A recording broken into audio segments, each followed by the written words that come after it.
ತಮಗೆಲ್ಲರಿಗೂ ಪ್ರಣಾಮಗಳು. ಇಂದು ಉಜ್ಜಾಯಿ ಪ್ರಾಣಾಯಾಮವನ್ನು ಕುರಿತು ನೋಡೋಣ. ಉಜ್ಜಾಯಿ ಪ್ರಾಣಾಯಾಮ ಮಾಡೋದ್ರಿಂದ ಕಫ ಕಡಿಮೆ, ದೋಷ ನಿವಾರಣೆ ಆಗ್ತದೆ. ಹೃದಯದಲ್ಲಿ ಸಂಕೋಚನ ಆಕುಂಚನಗೊಳ್ಳೋದ್ರಿಂದ ಹೃದಯ ಸಶಕ್ತಗೊಳ್ಳುತ್ತಿದೆ ಮತ್ತು ನೆಗಡಿ, ಕೆಮ್ಮು, ಜ್ವರ ಮೂರನ್ನು ಕೂಡ ಕಡಿಮೆ ಮಾಡ್ತಿದೆ.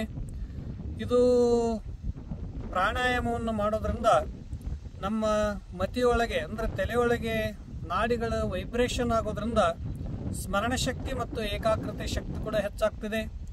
ಯಾರಿಗೆ ನಿದ್ರೆ ಬರುವುದಿಲ್ಲವೋ ಅವರಿಗೆ ನಿದ್ರೆಯೂ ಕೂಡ ಚೆನ್ನಾಗಿ ಬರ್ತದೆ ಈ ಉಜ್ಜಾಯಿ ಪ್ರಾಣಾಯಾಮ ಮಾಡೋದ್ರಿಂದ. ಮತ್ತು ವಾಣಿ ಸಿದ್ಧಿ ಮತ್ತು ಕಂಠಶುದ್ಧಿ ಎರಡೂ ಕೂಡ ಇದರಿಂದ ದೊರಕ್ತಿವೆ. ನೇರವಾಗಿ ಕುಳಿತುಕೊಂಡು ಉಸಿರು ಮೊದಲು ಬಿಡೋದು, ಉಸಿರು ತಗೊಳ್ಳುವಾಗ ಕಂಠದಲ್ಲಿ ಜೋರಾಗಿ ಧ್ವನಿ ಆವಾಜ್ ಬರೋದು.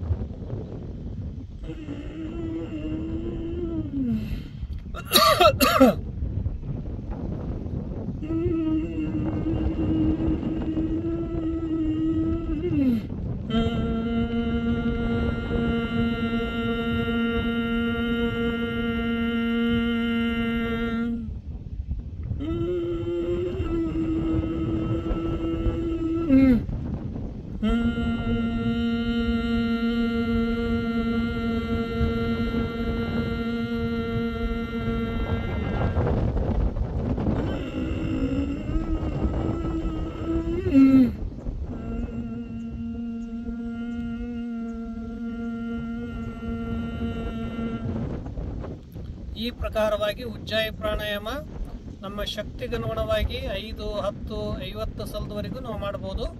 ಆದರೆ 10 ಸಲ ಮಾಡಿ ಸ್ವಲ್ಪ ಹೊತ್ತು ಕುಂತು ಮತ್ತೆ ಪುನಃ ಪ್ರಾರಂಭ ಮಾಡೋದು.